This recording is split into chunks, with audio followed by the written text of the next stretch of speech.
오늘 본문의 말씀은 10계명 중 제4계명인데 대단히 많은 질문을 유도하고 있습니다. 우리 그리스도인들이 아직도 이 안식일, 즉 토요일을 지켜야 됩니까? 아니면 주일에 하나님께 예배를 드려야 합니까? 우린 무엇이 노동이고 무엇이 휴식인지에 대한 올바른 정의를 내려야 됩니다. 구약성경 출애굽기 20장 8절에 안식일을 기억하여 거룩하게 지키라고 분명히 명령을 하셨습니다. 하나님께서 6일간의 창조 사역을 마치신 후 7일째 되는 날 휴식하셨다라고 성경에 기록이 되어 있습니다. 이 말씀 속에서 하나님께서 휴식하셨다라고 하는 이 말씀은 우리처럼 낮잠을 주무셨다는 말씀이 아니고 단지 당신의 그 일하는 페이스를 바꾸었다라고 하는 그런 말씀으로 해석이 됩니다. 여러분들은 가나안 땅을 향해서 나가는 광야의 이스라엘 민족들에게 하나님께서 아침마다 만나를 주셨는데 이들이 자기들의 필요한 양보다 더 거두었을 때는 더 거둔 양은 썩어버렸다라고 하는 것이 성경에 기록이 되어 있습니다. 그러나 토요일 즉 안식일에는 만나가 내리지 않았고 금요일에 하루분을 더 거두었는데 그것은 썩지 않았다라고 또 기록이 남아 있습니다. 이런 과정을 통해서 하나님께서 저들에게 안식일 날 일하지 않아도 굶지 않고 먹게 해주셨음을 확실하게 보여주고 있는 팩트라고 말씀을 드릴 수가 있는 것입니다. 그런데 레위기 25장에 보면 농토도 7년에 한 해는 씨를 뿌리지 않는다고, 그리고 포도나무도 7년에 한 해는 가지를 쳐주지 않는다고 기록되어 있는 것을 볼 수가 있습니다. 그리고 누구든지 이 안식의 법을 어기는 자는 무서운 벌을 받게 된다라고 하는 말씀이 기록되어 있습니다. 우리 다 같이 출애굽기 31장 14절을 한번 읽어보겠습니다. 시작. 너희는 안식일을 지킬지니 이는 너희에게 거룩한 날이 됨이니라. 그날을 더럽히는 자는 모두 죽일지며 그날에 일하는 자는 모두 그 백성 중에서 그 생명이 끊어지리라. 아멘. 여러분들 이 말씀은요 단순한 협박이 아니라고 하는 것입니다. 민수기 15장에 보면 어느 남자가 안식일날 나무를 주워 모았다는 죄목으로 재판에 회부되는 사건이 기록되어 있습니다. 그리고 결국은 돌로 쳐 죽임을 당하는 무서운 사건이 기록되어 있음을 기억을 해야 될 줄로 믿습니다. 그러면 오늘 설교 본론의 첫째로 구약 성경에서 왜 하나님께서 인간들에게 7일 중 하루를 반드시 휴식하라고 명령하셨는가를 생각해보고 우리 모두 은혜 받기를 주님의 이름으로 축원합니다. 사랑하는 성도 여러분, 하나님께서는 당신의 피조물에 대해서 너무 잘 아시고 계십니다. 나는 너희들의 건강을 위해서 7일 중 하루는 반드시 휴식하기를 바란다고 하셨음을 명심하시는 우리 모두가 되시기를 주님의 이름으로 축원합니다. 그리고 하나님께서 안식일을 제정한 것은 제7일 중에 하루는 하나님께 예배 드리기 위한 목적이 있음을 생각을 해봐야 된다고 하는 것입니다. 이 날은 거룩한 날이 되어야 합니다. 안식일은 공휴일로서 쉬면서 TV에서나 쇼나 스포츠를 보면서 맥주나 소주를 까는 그런 날이 아니라고 하는 것입니다. 이 날은 하던 모든 일을 멈추고 하나님께 예배 드리는 날이라고 성경은 분명히 이야기를 하고 있습니다. 우리 다 같이 레위기 23장 3절을 읽어보겠습니다. 시작. 엿새 동안은 일할 것이요 일곱째 날은 쉴 안식일이니 성회의 날이라. 너희는 아무 일도 하지 말라. 이는 너희가 거주하는 각처에서 지킬 여호와의 안식일이니라. 아멘. 여러분들 이 시편에도 보면 안식의 노래가 많이 나와 있습니다. 이는 사람들이 휴식하는 것은 자기가 하는 일을 잠깐 중단하고 미술가들이 그림을 그리다가 한 발 뒤로 물러서서 자신의 캔버스의 그림의 전체 구도를 살펴보는 것처럼 자신의 삶의 전체 구도를 다시 한번 확인하는 것과 같은 경우라고 말씀을 드릴 수가 있습니다. 이 시간은, 안식하는 이 시간은 하나님을 기억하는 시간이라고 성경은 우리들에게 이야기를 해주고 있습니다. 자신의 삶의 우선순위와 자신의 가치를 재확인해보는 시간이라고 하는 것입니다. 사람들은 누구에게나 영적 영역, 즉 영적 구멍이 있다는 것을 알아야 합니다. 그리고 인간들은 이 공간을 메꾸기 원하는 욕구가 있습니다. 그런데 인간들의 마음에 있는 영적 구멍은 7일 중에 하루 동안에 채워져야 된다고 성경은 이야기를 하고 있습니다. 다시 말해서 하나님께서 예배드리는 것을 통하여 채워져야 함을 명심하시기를 주님의 이름으로 축원합니다.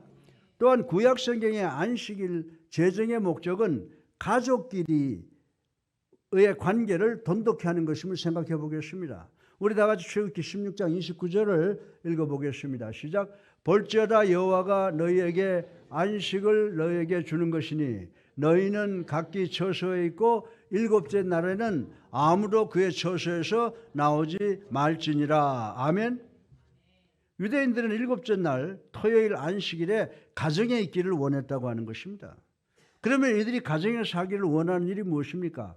이들은 텔레비전이 없었습니다. 비디오가 없었습니다. 라디오가 없습니다. 컴퓨터 게임이 없습니다. 그리고 전화가 없습니다.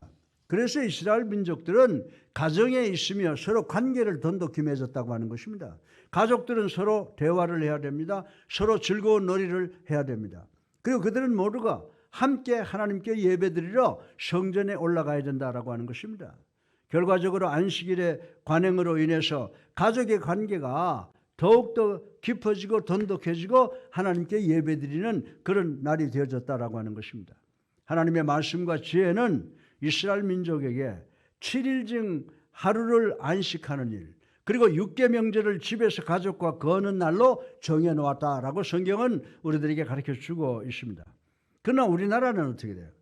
시간만 있으면 들로 산으로 정신없이 나가므로 도로가 주차장이 되지만은 이스라엘은 지금도 안식일과 명절날에는 길거리가 한산하다고 하는 것 우리가 잘 알고 있습니다.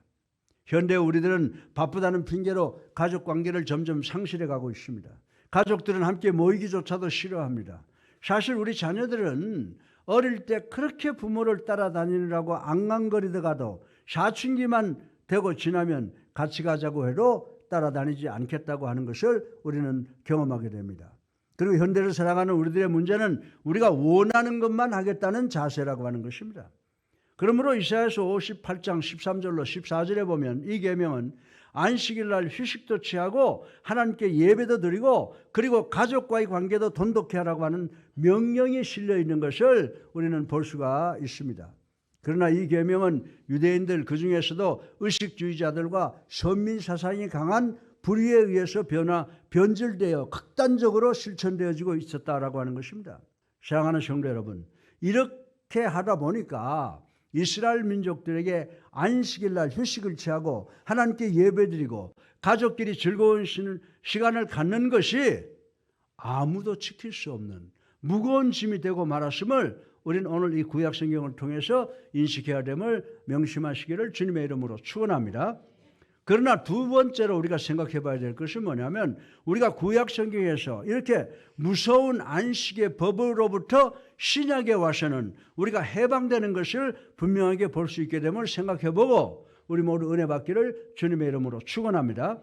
먼저 신약 성경에 보면요, 예수님께서 구약 성경을 수행하는 유대주의자들과 의식주의자들을 꾸중하시는 경우를 볼 수가 있게 되는 것입니다.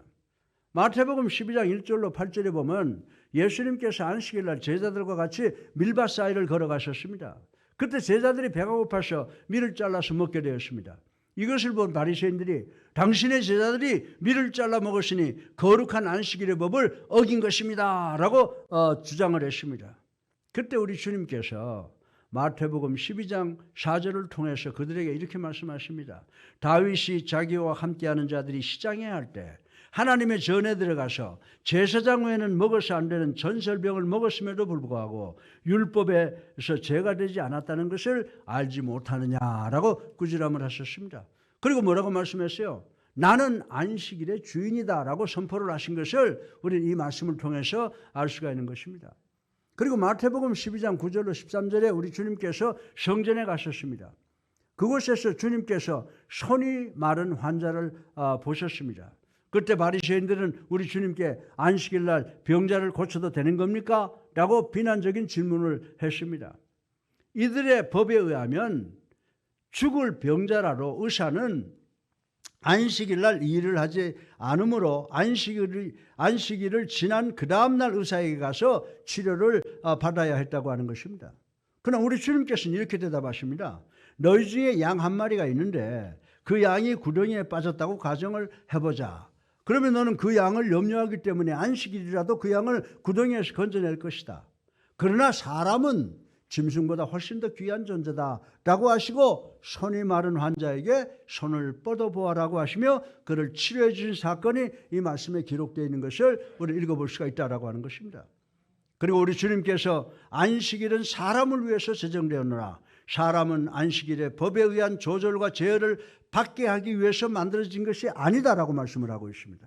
하나님께서 안식의 법을 너희 유익을 위해서 제정하셨는데 너희는 부담으로 만들고 있다 라고 지금 이렇게 꾸지람을 하고 있는 것을 우리는 본문을 통해서 볼 수가 있는 것입니다. 또는 저는 이 시간 그리스도인들은 구약의 안식일의 법에 대해서 자유함을 얻게 되는 것을 신약을 통해서 볼 수가 있게 됩니다. 우리 다 같이 골로새서 2장 14절을 읽어보겠습니다. 시작. 우리를 거스르고 불리하게 하는 법조문으로 쓴 증서를 지으시고 제하여 버리사 십자가에 못 박으시고. 아멘이죠. 사실 구약의 십계명에는 저와 여러분 그리고 우리 이름이 제외되어 있었다는 거 여러분 아십니까?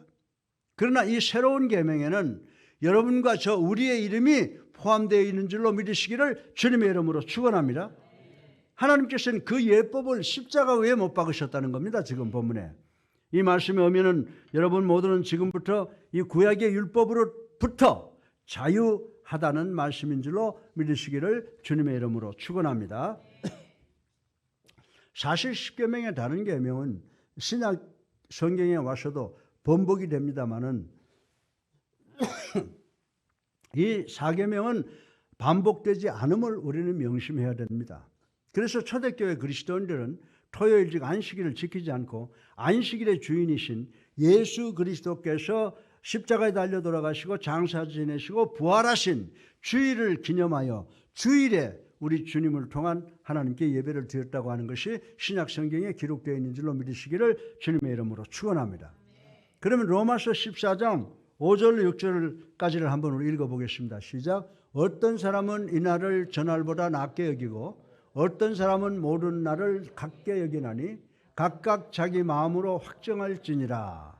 나를 중히 여기는 자도 주를 위하여 중히 여기고 먹는 자도 주를 위하여 먹으니 이는 하나님께 감사하며 먹지 않는 자도 주를 위하여 먹지 아니하며 하나님께 감사하느니라. 아멘. 이 말씀이 무슨 말이에요? 이 말씀의 의미는 신약 성경에 와서는 7일 모두가 다 하나님의 날이라는 겁니다. 믿으면 아멘 하세요. 그래서 우리는 정말 주일을 예수 그리스도의 부활의 날로 기념하지만 매일매일 하나님께 예배드리는 자세로 살아야 된다고 성경은 우리에게 권면하고 있는 줄로 믿으시기를 주님의 이름으로 축원합니다. 예를 들어서 직장의 특성 때문에 주일날 일하는 사람이 있다고 가정을 해보십시다. 그러면 여러분들 주일을 못 지키는 사람이 무슨 성도야? 라고 비난하지 말고 어느 날이든지 월화수목금토 언제든지 하나님께 예배를 드릴 수 있다는 그런 말씀인 줄로 믿으시기를 주님의 이름으로 축원합니다. 바울 선생은요, 특별한 사정으로 주일날 예배드리지 못하는 사람을 비난하지 말라고 교훈하셨습니다. 우리가 특별한 사정이 있어서 주일에 결석하는 성도를 비난하면 우리도 유대주의나 바리새인들처럼 의식주의자가 되어버린다는 사실을 우리는 깨달아야 된다라고 하는 것입니다. 그러나 신약교회 우리는 매일 하나님께 예배 드려야 하는 자세로 살아가야 된다는 것을 깨닫고 오히려 하나님께 감사드려야 되는 줄로 믿으시기를 주님의 이름으로 축원합니다. 세 번째로 마지막으로 구약 성경에 이 10계명 중 4계명과 신약 성경을 통해서 우리 모두가 주일을 잘 지켜야 될 4가지의 원리를 만들어주고 있는데 그 원리를 한번 생각해보고 은혜 받기를 주님의 이름으로 축원합니다. 첫째 원리는 뭐냐? 우리는 극단주의적 그리스도인이 되지 않는 지혜를 소유해야 함을 생각해 볼 수가 있습니다. 오른손에는 의식주의적 사고와 왼손에는 자유주의적 사고를 갖는 극단주의자들이 되지 말아야 한다고 우리에게 말씀을 하고 있다고 하는 것입니다. 제가 성장한 교회는 피른동 그리스도의 교회인데 여기 지금 우리 피린동 교회 출신들이 있어요. 어떻게 보면 대단히 의식주의적인 교회였다고 말씀을 드릴 수가 있습니다. 주일날 영화를 보러 가면 지옥 간다. 주일날 집에서 일하면 지옥 간다. 주일날 운동을 해도 지옥 간다. 주일날 시장을 보거나 외식을 하면 지옥 간다고 할 정도로 보수적이었다라고 하는 것입니다. 그러나 우리가 살고 있는 현대에는 의식주의에 대한 문제는 전혀 없는 것 같습니다. 오히려 우리들의 문제는 이 원리를 이해함에 있어서 아무래도 문제가 없다는 지나치게 진보적이고 자유주의적이라고 볼 수 있는데 이것이 바로 우리의 문제라고 하는 것입니다. 그런데 문제는 우리 그리스도인들이 주의를 철두철미하게 지킴으로 세상보다 더 높은 신앙 기준을 지켜야 되는데 우리 그리스도인들이 먼저 절충을 시도한다고 하는 불행한 시대에 우리가 산다는 것을 깨달아야 된다고 하는 것입니다. 따라서 주일은 우리 그리스도인들에게도 더 이상 특별한 날로서 의미가 없다고 말씀드려도 과언이 아니라고 생각합니다. 우리는 극단적인 의식주의를 피해야 됩니다. 그리고 우리들을 위협하는 것은 주님의 날을 우리 마음대로 할 수 있는 자유의 날이라고 생각하는 것도 잘못되었다고 하는 것을 깨달아야 되는 줄로 믿으시기를 주님의 이름으로 축원합니다. 그러나 베드로 사도는 베드로전서 2장 16절을 통해서 이런 말을 했습니다. 너희는 자유가 있으나 그 자유로 악을 가리는 데 쓰지 말고 오직 하나님의 종같이 하라. 아멘이죠. 예. 이 말씀 반드시 기억하시기 바랍니다. 그리고 둘째로 여러분 자신을 절제하고 훈련시키는 원리를 생각해 보겠습니다. 여러분의 삶 속에 주일은 반드시 하나님께 예배 드리고 또 그리고 온 가족이 함께 휴식을 취하시기를 주님의 이름으로 축원합니다. 여러분이 만약에 사업가라면 전 여러분에게 도전을 하겠습니다. 여러분은 적어도 주일은 여러분과 여러분의 가족 모두가 하나님께 예배 드리시고 휴식을 취하도록 조치하시는 여러분 되시기를 주님의 이름으로 축원합니다. 여러분 중에 목사님 매주일 놀고 먹으면 요즘처럼 경쟁시대에 패배할 수밖에 없는데요 라고 반론을 제기하실 분이 없지 않아 있을 줄 압니다. 그러나 전 여러분 모두에게 모든 경쟁을 하나님께 맡기시기를 주님의 이름으로 축원합니다. 여러분은 준비와 노력이나 그저 열심히 하시면 됩니다. 모든 거 하나님께 맡기고 준비, 노력 열심히 하시면 된다라고 하는 것입니다. 여러분들 미국 가면요 칙플레어라고 하는 작은 패밀리 레스토랑이 있습니다. 가족 식당이죠. 그런데 미국의 웬만한 쇼핑몰에 가면 다 있습니다. 그런데 이 레스토랑은 주일날은 절대로 문을 열지 않습니다. 이 칙플레어라고 하는 작은 식당은 전 미국의 체인을 갖고 있는데 이 레스토랑의 사장인 캐시 투어 씨는 주일날은 자신과 자신의 가족 그리고 회사의 직원들과 회사 직원의 가족들의 예배와 휴식의 날이라고 결정을 했다고 하는 것입니다.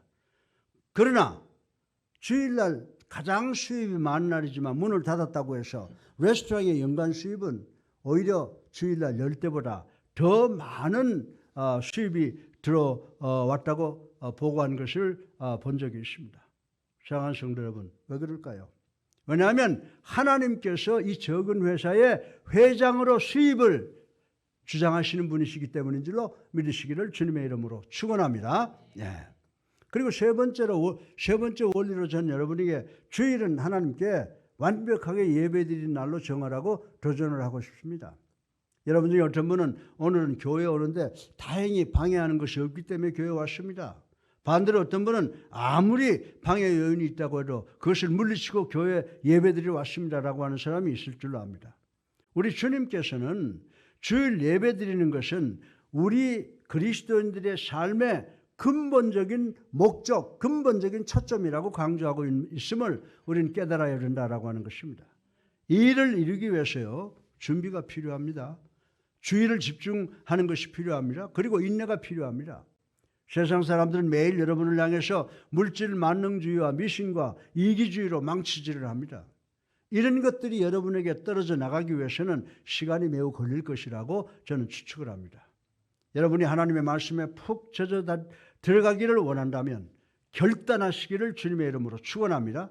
일회 중 첫날인 주일은 여러분을 위해서 거룩한 날로 결정하시는 여러분 되시기를 주님의 이름으로 축원합니다. 만약 그렇게 못하면 여러분의 영적 삶은 여러분으로부터 빠져나오게 되고 여러분의 날의 균형은 깨어지고 실패하고 말 것이라고 분명히 성경이 이야기를 하고 있다라고 하는 것입니다. 네 번째로 마지막 원리로 일회 중에 하루는 주변과 관계를 돈독하게 하기 위해서 창의적이 되시기를 주님의 이름으로 축원합니다. 여러분은 부부끼리도 너무 바빠서 얼굴을 보기 힘들 때가 있을 것입니다. 저도 그런 사람을 미국에서는 오히려 안 했는데 한국에 나와서는 새벽에 나갔다가 밤 12시에 들어오고 또 새벽에 나오고 해서 마누라를 제대로 못 본 적이 참 많이 있었습니다.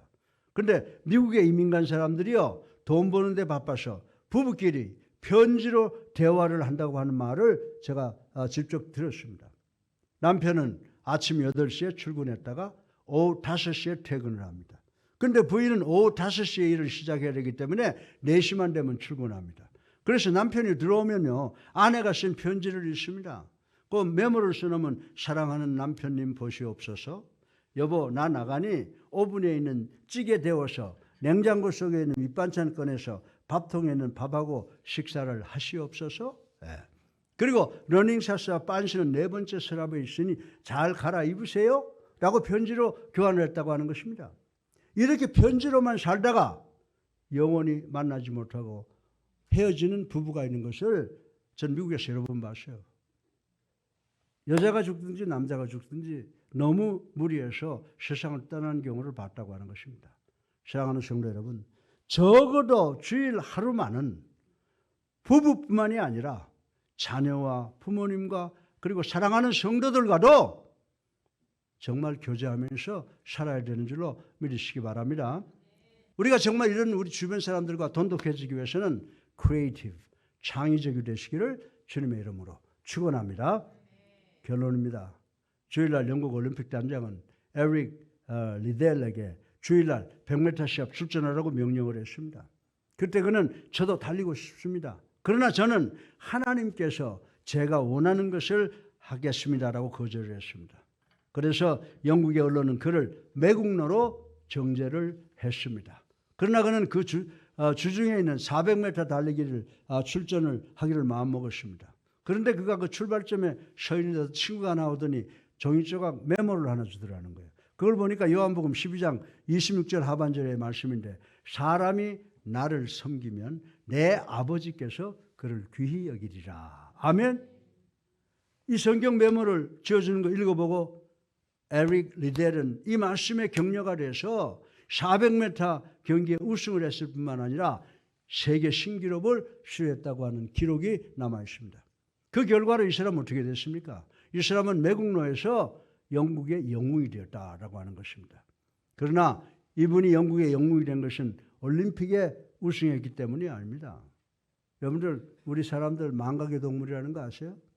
제가 한기총에 안 나가본 지가 가끔은 나가는데 한 10년쯤 되는데, 지난번에 회장 선거가 갔더니요, 사람들이, 직원들이 앉아가지고 나보고 누구세요? 그러더라고. 그래서 이광평이 몰라요. 그랬더니 예, 이야기 들었습니다. 그러면서 나한테 이제 들어갈 수 있는 표를 주더라고요. 사랑하는 성도 여러분, 올림픽 금메달리스트도 시간이 가면 잊혀지는 겁니다. 그런데 이 사람이 왜 잊혀지지 않았느냐? 이는 그 올림픽이 끝난 다음에 중국 선교사로 가서 평생을 살다가 중국에서 죽었기 때문에 영국의 영원한 영웅이 돼서 지금까지도 기억이 된다라고 하는 것입니다. 에릭 리델의 믿음은 영국의 수많은 젊은이들에게 영향을 크게 미쳤습니다. 그 중에 한 청년은 미국 상원의 원목실장이 되었습니다. 그의 이름은 우리가 잘 아는 피터 마샬이라고 하는 사람입니다. 미국의 심리학자인 조지 허버트 메이슨은 한국이 경제적으로 놀라운 발전을 했으나 이 세상에서 가장 우울한 나라라고 평가를 했습니다. 그렇습니다. 세계에서 부자 중 한 나라가 되어 세상으로부터 부러운 나라가 되었지만은 우울증으로 인해서 자살하는 사람이 최고로 많은 나라 중에 하나로 현재 지목되고 있다라고 하는 것입니다. 그리고 하나님께서 창세기 1장 28절 하반절을 통해서 뭐라고 말씀하시고 있습니까? 생육하고 번성하여 땅에 충만하라 는 말씀에 순종하지 못하고 아기보다 반려동물이 늘어나고 저출산으로 나라가 점진적으로 소멸되어가는 위험으로 뜻있는 그리스도인들, 하나님의 백성들을 걱정하게 하고 있다는 것을 우린 잘 알고 있습니다. 사랑하는 성도 여러분, 우린 이 세상의 부귀영화보다 하나님의 말씀을 더 믿고 의지하고 순종하여 하나님만을 경외하고 하나님의 룰을 지킴으로 먼저 우리 모두의 손이 수고한 대로 먹는 복을 받는 여러분 되시기를 주님의 이름으로 축원합니다. 그리고 여러분의 자녀들이 감람나무처럼 주렁주렁 열리는 축복을 받고 건강한 삶을 살아가는 축복을 받아 우리 모두가 하나님께 영광을 돌리는 성도들 되시기를 주님의 이름으로 축원합니다.